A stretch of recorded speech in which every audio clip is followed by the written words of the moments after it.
В эфире новости экономики на Якутия-24. В студии работает Нурбуяна Иванова. Российские регионы с проблемами в экономике получат по 5 миллиардов рублей до 2024 года в качестве поддержки из федерального бюджета.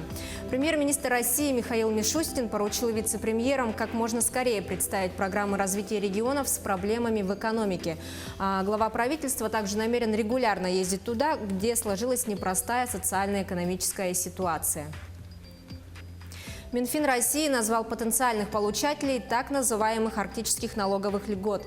Их автоматически получат после вступления в силу соответствующего закона компании «Роснефть», «Лукойл», «Новатек», «Сургутнефтегаз», а также совместное предприятие «Роснефти» и британской BP «Ермак-нефтегаз». Напомним, проект закона предоставляет право перейти на уплату налога на дополнительный доход и льготную ставку налога на добычу полезных ископаемых пользователям недр на определенных участках в арктической зоне, куда входят границы Красноярского края, Якутии и Чукотского автономного округа. Недропользователи Дальнего Востока создали единый координационный совет, который объединит все золотодобывающие организации федерального округа. Новый орган объединит 5 существующих региональных ассоциаций золотопромышленных предприятий из Хабаровского, Забайкальского и Камчатского краев, Якутии и Магаданской области.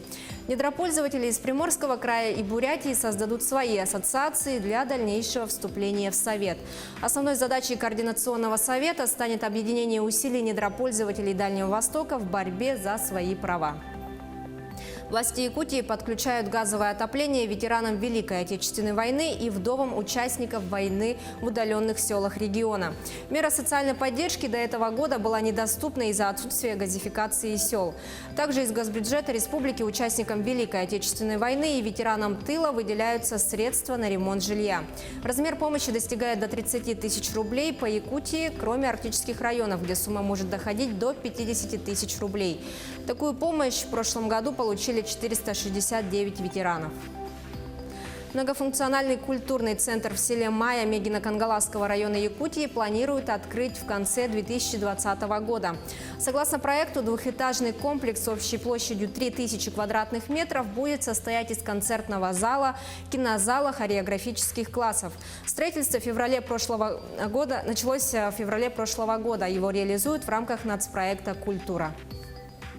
Компания «А-Проперти» направила в Федеральную антимонопольную службу ходатайство о приобретении компании Эльгинского проекта. Как следует из документа, «А-Проперти» намерена купить 100% уставного капитала «Эльга-Уголь», «Эльга-Дорога» и «Мечел Трансвосток». Отметим, что в настоящее время 51% этих активов принадлежит «Мечелу», а 49% – «Газпромбанку». В августе прошлого года «А-Проперти» уже подавала в ФАС ходатайство на покупку доли банка в Эльгинском проекте. Однако право преимущественного выкупа принадлежало Мечелу. В январе текущего года Мечел отказался от притязаний на долю в эльгинском активе, так как компании не удалось изыскать средства до истечения срока оферты. Алмазодобывающая компания «Алроса» продала американскому коллекционеру Ларри Уэсту розовый бриллиант огранки «Кушон» весом 6,21 каратов. Отметим, что это первый бриллиант российского происхождения, который коллекционер купил напрямую у компании. Алмаз, из которого был изготовлен розовый бриллиант, добыли в Якутии. Покупателю была предоставлена полная информация о его происхождении, включая цифровой паспорт с подробной историей добычи и огранки, а также сведения об опыте мастера, который его огранил.